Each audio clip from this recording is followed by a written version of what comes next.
First episode. Welcome to DreTalksHoops. And I had to have my first guest be my sister, Simone.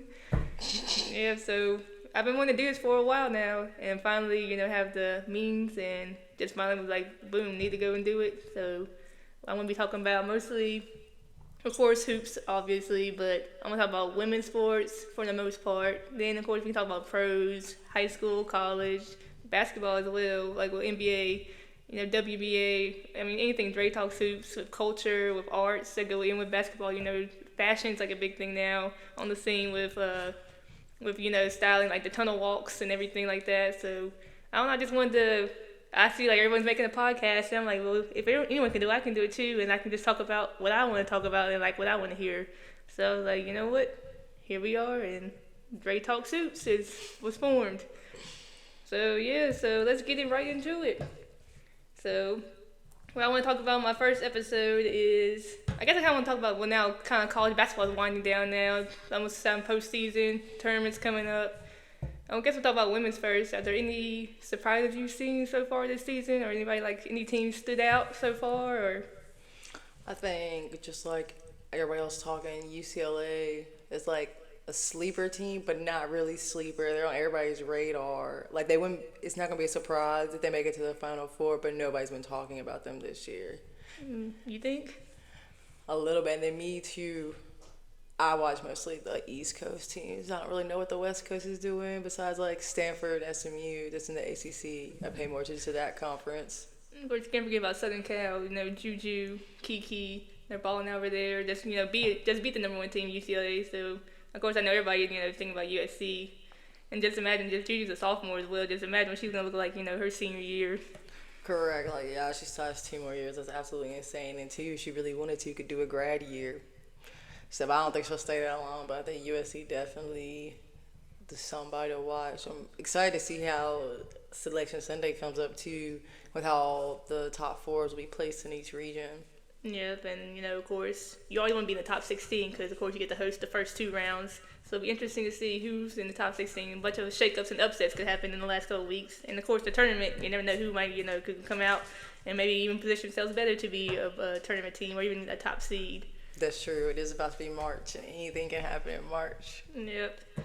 I think a sleeper team for me has been, I would say, I guess TCU was a little bit sleeper team. They did have that win against Notre Dame, I guess, earlier in the season, but of course, teams are a lot different from November to now. And I think another sleeper team, I thought Georgia Tech, you never know. They were on the rise, but they've kind of slid a little bit going to conference play. But I still think, they can still be a little dangerous team with the players they have as well. How do you feel TCU is going to do with all the drama surrounding the team? Or do you think it doesn't affect them because TCU doesn't address it? I guess as long as you just stay focused and kind of like just like don't really listen to the outside noise, just basically just stay within the team and just kind of, just focus on y'all and just keep going. Just let your play speak for yourself. I guess that's all you really can do. Yeah. Yes, Jibs. Oh yeah, I can just edit it in English. Okay, what's going on? Can you connect the can you connect the Wi-Fi to your tablet? My tablet, not your tablet. Should have known this was going to happen. What? You know what? What? I'm just gonna say it right away. Okay, bye. Thank you. Oh, you can't talk into the mic. Hello. That one's not even on. Take this so you don't come back. Bye. Here, take this with you too so it doesn't time out. Thank you. I'll bite on this. I wish you would.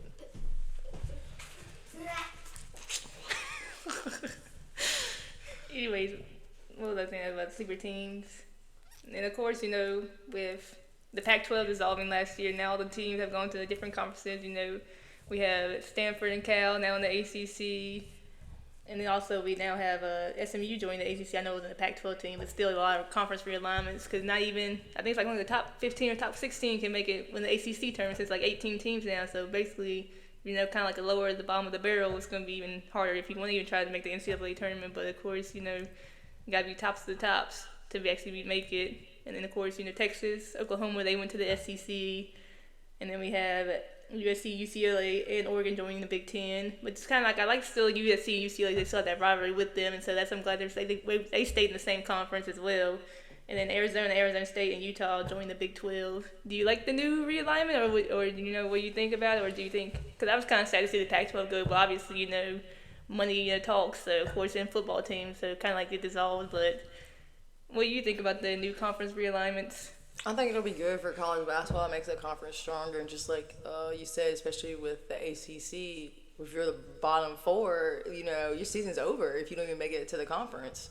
So I think in that regard, it makes you play harder, and it makes the conferences stronger.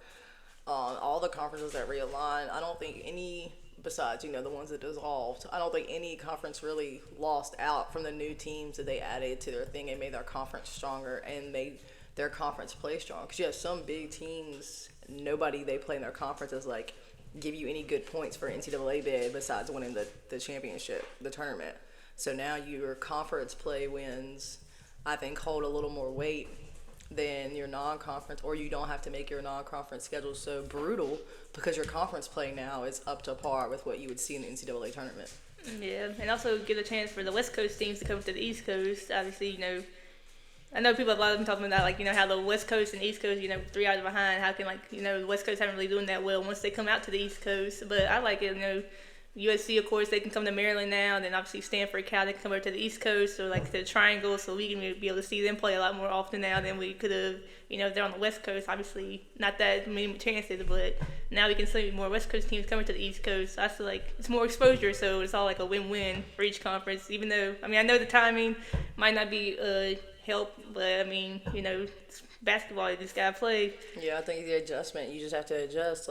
When you do that, I think Stanford, when they played Duke, they were here for a couple of days because they played Duke and Wake. So you're gonna play 2 East Coast teams and be gone from campus for a whole week, and they have to readjust. And that also goes into logistics their schedule. You wouldn't want them on the East Coast for a week, come back home for a week, and then go back to the East Coast back and forth flying. You got to think of the schedule as a whole. When they you're gonna knock out two or three games the week you're on the East Coast, so you have to prepare for that and adjust accordingly. Mm-hmm. Yep, very true.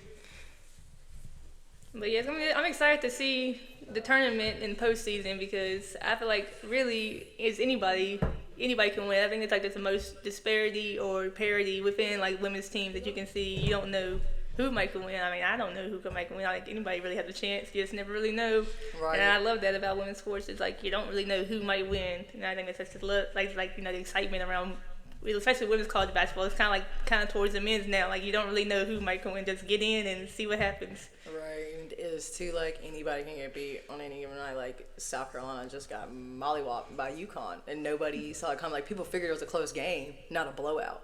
And I feel anybody can have a bad day. If you're in women's college basketball now, I think the benches are deeper. But if you have your 2-3 stars in foul trouble and you're mixing up the lineups, you can kind of mess yourself up really, really bad. Because even though they're deep, you still need those 2-3 key players. And if those 2-3 key players get in trouble, it's anybody's game. Even one key player gets in trouble.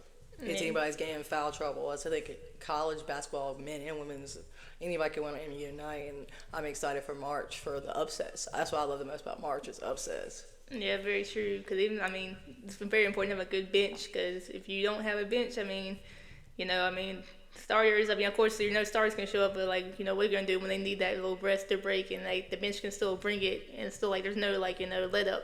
So, of course, I think always the bench is going to be a big part anywhere in college sports. So, we'll see how, the tournament comes out. I'm excited, of course. I'm excited for, the tournaments, conference tournaments, too, as well. I just want to know, It'll be exciting this year. Just want to know who might, can maybe get an automatic bid, and maybe some shake things up. You never know, but I guess that's how March Madness works, right? That's what they call it, that. Yeah, that's true. It's going to be exciting to see if any of the projected number 1 teams, if they get knocked off in their conference tournament. Yeah, very true. And to see how that will affect their bidding for the NCAA tournament if they get knocked off early in their conference play. That could happen in the ACC tournament. Even though Notre Dame is doing very, very well, they could easily get knocked off by Georgia Tech, Duke, even NC State could sneak in there and, disrupt Notre Dame. And I wonder how, if they beat them early in the ACC tournament, how does that fare for their, most likely number one bid? Yeah, I like to see teams on neutral courts to see how they're going to play. Because I know, obviously, home court obviously matters a lot, home court advantage. But when you get deeper in the tournament, you start playing on neutral courts, even though it can be in, different regions with more fans there. But still, I like to see how the teams, play on the neutral court because, it's kind of an equalizer source of some sort. So I'm excited to see, what teams can do. Once it's, not really you're on the home, you're a visitor. It's really just kind of, let your talent show. Yeah, so... Yep, exciting stuff to come in women's college basketball. So, yep. So, next thing I want to talk about, another thing is the WNBA, all the trades, the free agency coming up. Of course, WNBA is coming up summer. And then Unrivaled, have Unrivaled going on right now, and then Athletes Unlimited as well, too, going on. So, what do you think about Unrivaled? Are you, have you been watching it a lot? Big fan of it? I kind of like the play and style. I think it's more up speed, up tempo, and it's you can see your favorite players even though when it's not even in season, in WBA season, you can see them out of the season, obviously you can still see them play, which I'm excited about. Right, I think Unrivaled is a great league that Brianna Stewart and FISA brought for money, for one, and then two, the excitement of it. That's always been an argument for women's sports in general. It's not fast enough. Soccer, even softball is slowed down compared to baseball. And even, especially women's basketball, the game's not fast enough. It's not exciting enough. Even though the game has become more exciting, tricks and passes with the point guards, Unrivaled, shows that. And it shows playing 3-on-3, you have to be talented because you can't be a 5 and not be able to switch 1 through 5 going 3-on-3 because you'll get burnt every time. So I think the Unrivaled League, I haven't watched it as much as I like to this year because of work and stuff, but I think the Unrivaled League definitely exposed a lot of the WNBA players and highlighted some of them that kind of were slept on throughout the season. Show they can work better one-on-one or even in a 2 pick-and-roll combo setup because that's what a lot of the 3-on-3 is, pick and rolls, pick and rolls, pick and rolls. So I think that highlighted a lot of people and also affected the trade because a lot of them were free agents. So they're here working, practicing with somebody I could see this translating into the season.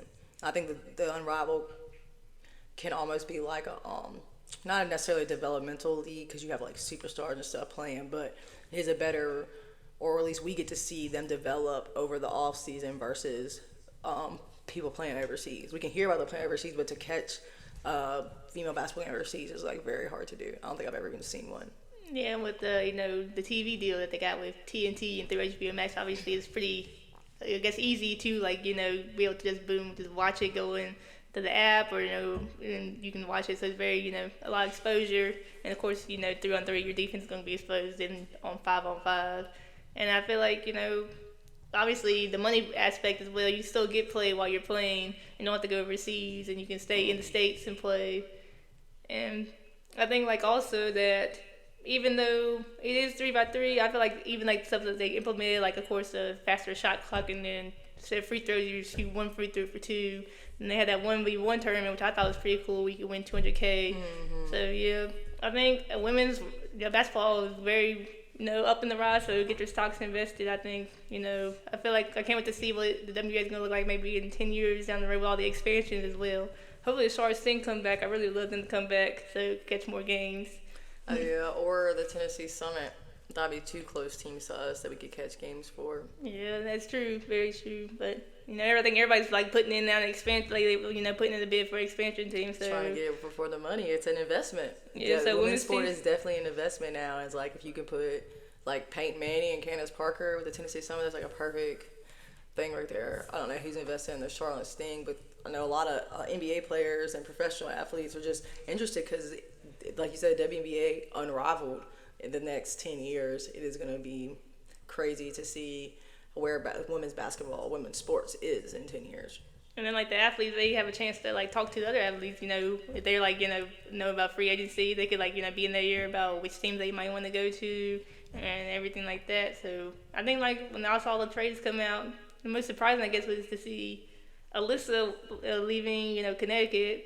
I mean, she's been there basically her whole professional career, so I guess her leaving, that was, kind of a big surprise. But, I mean, not really, I guess, in essence, because they lost their coach, Stephanie White, to the fever. So kind of now I see the Suns kind of in a kind of rebuild mode, and maybe she's ready to try I guess, somewhere else to win because they've been trying there. They've gone to the finals and just still can't get over that hump. So I'm excited to see what Phoenix Mercury is going to be doing now post BG, and we still know Diana's coming back or not. But the post BG Diana Taurasi era with now you got Alyssa Thomas and Sat 2 there, so it's going to be interesting to see. And then of course we all know about LA Sparks, how Kelly got Kelsey Plum, and then Jewel Lloyd's with the Aces now. So I mean, I think that's gonna be a problem. Yeah, I'm excited to see kind of like Kelsey actually like be able to lead her own team now. So, because even when Chelsea Gray wasn't there, but she was like kind of hurt in the beginning of the season, like she was balling at the PG spot. So I'm excited to see what she can do with her own team and with Cam and Rakia and she has a lot of rookies that she can take under her wing. Yes, and Ray Burrell. So it's gonna be a young squad, but it's gonna be an exciting squad. So I'm excited to see them. I'm definitely excited for the Sparks to turn around. It's been a little few years since they made it to the playoffs, so hopefully, we can get back in the playoffs this year. That'd be, amazing. And then Atlanta, I mean, Atlanta's got BG now. Yeah, that's gonna be handy. You got Ryan, Jordan Canada, I mean, Alicia Gray. I mean, that's a squad too right there. So I'm excited to see what they can do as well, if they can get over that little hump. Because they made it to the playoffs last year, but I wonder if they'll be able to, keep going further. So that should be a good little squad too right there. Then, of course, with Liberty, they're always going to be tough with Brianna Stewart, Spring Rescue, Jonquil Jones, of course. That's always going to be a squad to look out for. And I'm interested to see how the Aces do, but I mean, even though they just lost Kelsey Plum, they still got, of course, Asia, MVP. And then now they got Jewel Lloyd, Jackie Young, Chelsea Gray. So, yeah. I feel like they really won't miss a beat too much, but, it's going to be different not seeing Kelsey Plum there, but I want to see how Jewel and Chelsea will play off each other, and I'm excited also to see the Valkyries and what stance they're going to take on. Are they going to be a rookie squad, rookie team, rookie coach, and just average their season, or are people going to be gunning for them, or are they going to step out and come a front runner this year with a new team, new attitude, fresh beginnings? Like they might be something just because people are sleeping on them. Yeah, that'll be interesting to see, and I'm interested to see how the Wings will do too once they got the number 1 pick. Enrique's there, they got Delissa coming, of course Dejanay's there too as well. So I feel like they might be a young team, but still I feel like they're still gonna bring the energy. So I'm excited to see what they do. And of course Indiana, they got Dewana, and they got the Flash, Natasha Howard. So that's gonna be interesting as well. It's like a mixture of young and veterans with Aaliyah Boston, Caitlin Clark there, and the other vets there as well too. So I feel like they might be able to make a good playoff push too. They got their experience last year with the playoff, in that. So I'm excited to see what they do.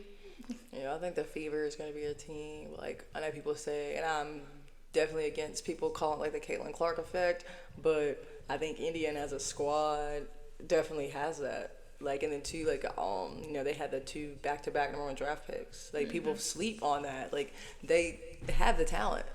Just see how they execute it, and they executed well last year. They hadn't really got that far in a while, and they did what they needed to do. So hopefully this year they might continue on or build and get better. Just like I said, the veterans coming in with the trades will be able to take Aaliyah and Caitlin in their wing because they're both still, third, second year. Yeah, and also Seattle, don't sleep on Seattle as well. They still, of course, got Skylar Diggins coming back. And they can do McKay. Of course, now Lexi Brown's there now via trade, and Kay Lou Samuelson is coming over there too. So, I mean, they're still going to be able to contend as well too. I don't think they really will miss too much of a beat with, Sky and Nika leading the way and leading the charge.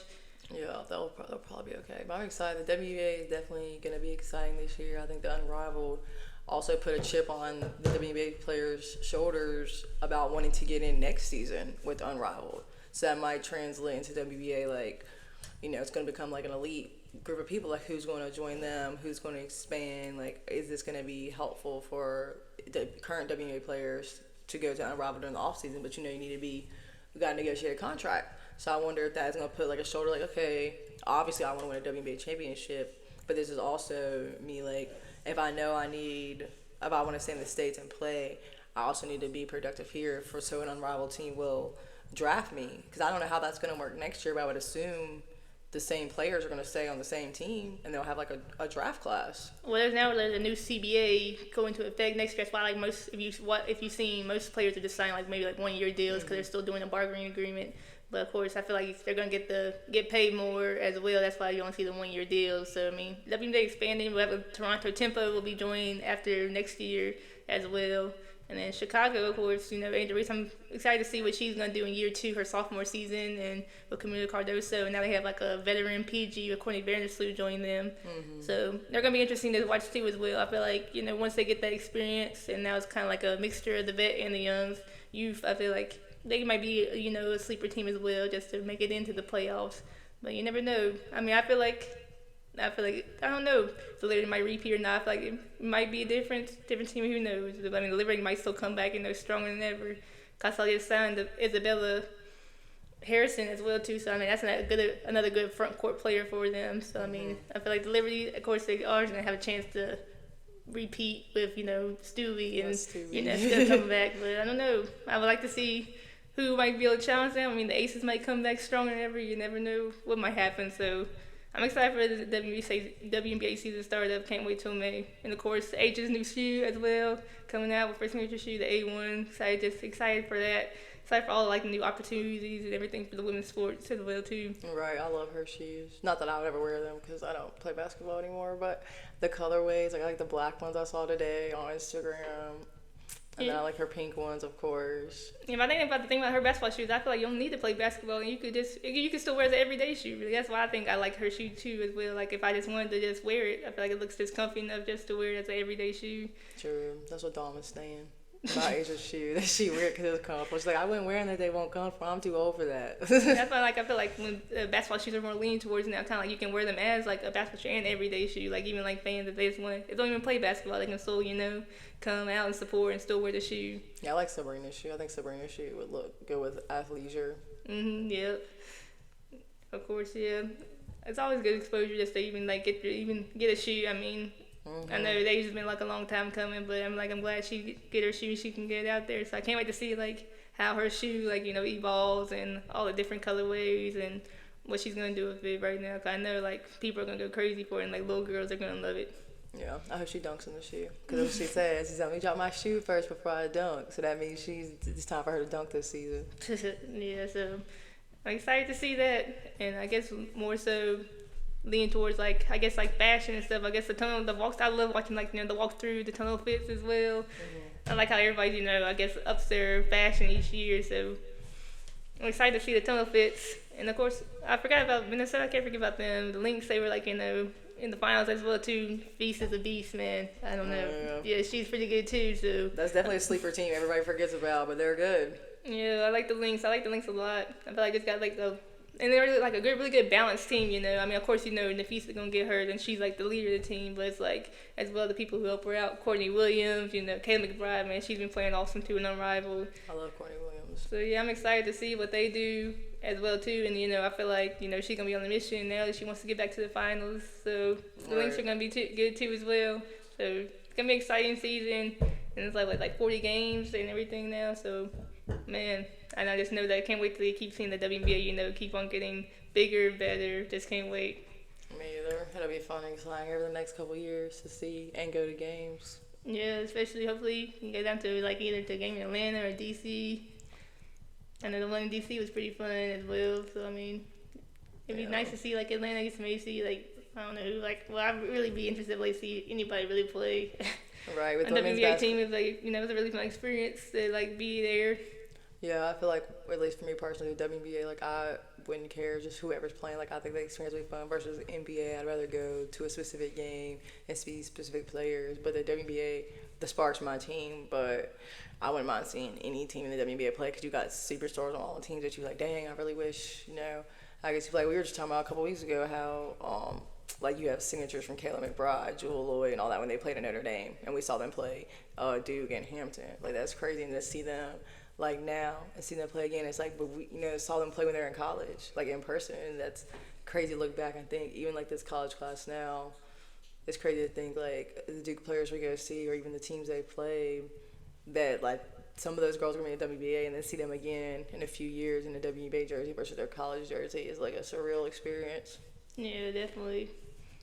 I think going back to I guess with the tunnel fits and fashion. Also, I feel tattoos are also another way that people express themselves. I I guess now it's more so it's not like the norm. People have tattoos, of course. You know, it's very rare you see anybody like without tattoos. And like, what do you think about people's like the fashion style? Of course, you know, where they can still like people have been saying like, oh, you know, basketball thinks you're a tomboy, but then these girls go out there and like when you see them in their pregame fits and like they're all dolled up and stuff, it's like basically we can do both and like don't just put us in one category. We're still who we are, even though we do. Of course, there's like representations of like obviously LGBT in like the WNBA, but obviously there's not they're not just saying it's just that. It's like other like other other representations. So I like when they can like show who they are, and then I like kind of like seeing like the different like fashion styles. Of course more who are like more masculine, and of course the feminine style. I like to see both just to see how people kind of express themselves, and with of course the tattoos. That's like I love tattoos, so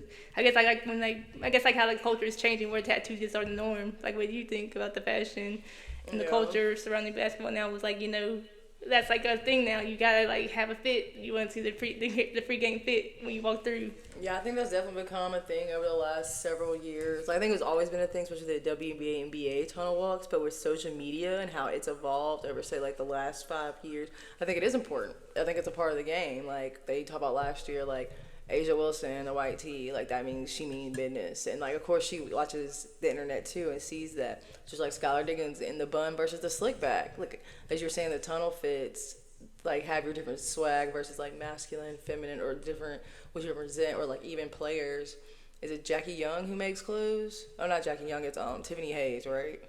Yeah. He makes clothes like and how she styled all the aces one game. Like that's really dope. And I think it also translates into the jerseys. I think when we played, our jerseys were all baggy, even back then, baggy, and now jerseys are like, shorts are definitely always get shorter. And when we were playing, there was people had arm sleeves, like shooters had arm sleeves, but nobody was wearing like a single leg sleeve. If you wore leggings under your shorts, like you wore leggings, nobody was cutting their leggings and then rolling their pants into them. Right, yeah. Like, so I think you can have style based on like the type of shoe you wear. Like there's, girlier shoes, like you can do it based off like the leggings thing, like how you roll your pants. I think sometimes is a fashion statement. I even think just like Dejanay Carrington is a perfect example. Face always beat every game. Makeup do not come off. Like so I think you can express yourself that way too, even with hairstyles, like from locks to wigs, weaves, so and like how people, like I said, the Sky Dig, her bun versus her slick back. Like she has a different swagger with the type of hair. Even like Tiana Mayer, like at Duke, when she got her Pop Smoke braids versus her bun, like it's a different type of vibe. So I think the tunnel walk, like you said, does kind of set the tone, let you express yourself. But I think players now are more expressing their personalities and their swag or their vibe through their uniforms. Even though they're all uniform, they can still make it their own thing. Right, and I guess you don't have to really like limit yourself. You can like even like they say you're a basketball player, but of course you're more than that. Of course you can like do like your own fashion, or have your own branding, or do this and do that, and of course you can just be more than a basketball player. It's also like that aspect where you're getting more exposure, so of course more brand deals. So I think that's what I really like about the Unrivaled, how like they knew like the tunnel fit was like a big priority, so they have like the tunnel fit walkthrough, and then Unrivaled has like the daycare and all that, and like the facilities, and like people like kind of like you can tell like the Unrivaled was built for women by women, so you can really see. Well, hopefully like the WBA might be able to get some like I guess see like pointers and tips, and like maybe they'll be able to carry it over. Kind of eventually all the facility or all the like professional teams will have like practice facility. It's like a big thing. I feel like a major thing. So once I feel like all the teams have practice facilities, I feel like that's because like I feel like that's what most players really want. Some players don't even have that. So I know like LA, they're still like they haven't announced it yet, but they're gonna get a practice facilities hopefully soon. I know Indiana announced that they're getting one as well too. Which is crazy, like in LA's case, because you have 2 practice facilities for the guys. Yeah, but you don't have one for your women as they're sharing. Right, so I mean, it's like just a great time just to invest in women's sports, and I'm all here for it. So I'm just glad like women's sports is finally getting the exposure that like it rightfully deserves. Even like 10 years ago, I mean, I couldn't even imagine like people like really talking about women's college basketball like they do now, like they are now. So I'm just finally glad people are like seeing how like well these women athletes, how great they are, and just it's like you can actually like see how much they either care like that or how much work they put into the fundamentals and just being disciplined, and like they can show off their talents, and now people are finally being able to see it. Right, because at the end of the day it's a job, and women are very hard workers, in society, and they do what they need to get done. Like you said, like the practice facilities. So these women have been doing all these things with less than the men, less practice facilities. Some of them, still fly commercial to their games. Yeah, I know they finally made, like, they have, like, private jets now where they can, like, they don't have to take commercial flights, which I know is a big thing. I think they, like, used that some last year in the playoffs. They're, like, we're using private jets to fly, so eventually, hopefully they'll, like, this be private, like, basically throughout the whole season, which would be great. Because Gary for men just, like, security. Like, you're telling these women that their safety is not important. Like, you're not going to fly LeBron, Steph, KD. They're not going to fly commercial to play in their game. Like, the fandom. But women's sports is getting like that. Like, WNBA players can, like, Nafisa Collier, Asia Wilson. There's no way Asia can walk through the airport and get on a commercial flight and, like, not be bothered and be able to, like, focus on her game. There's no way. Yeah. So it's great that they are doing that. It's unfortunate that it took too long, but I am glad that everything is on that path now. Yeah, but you also got to think, though, the WNBA only a little under 30 years old. So, I mean, it's still a kind of new league. The NBA's been around over 75-plus years. So, I mean, it's going in the right direction. I mean, things take time, but, of course, I know it's going in the right step. So, I mean, we're all expanding more, too. Some teams, hopefully, will bring them back. But, yeah, I think WNBA's in good hands, and hopefully just the stock keeps rising on it. Yeah, I think it will. I think women's basketball can only go up from here. I don't see a decline anytime soon. And especially, of course, you got Angel Reese and Caitlin Clark coming out, and then you still got Juju, Hannah Hidalgo, they're still in college, so just wait till they come out. So, and then, of course, high schoolers still coming up in the leagues and be a college player. I mean, the exposure is always just going to be there. So, yeah, I think that it's all in good hands, and then, the future is in good hands. Yeah, I agree. Yeah, so, I mean, that's really all I really kind of had to talk about today. I just kind of wanted to give a little, I guess, overview or what you think about the conferences, about WNBA, trades and stuff before we get started into the postseason with the tournaments coming up. And, I guess things are kind of like you kind of shape up if you see who's like, up in the tops of conferences, bottom, but who's still kind of fighting to be like, in the NCAA tournament.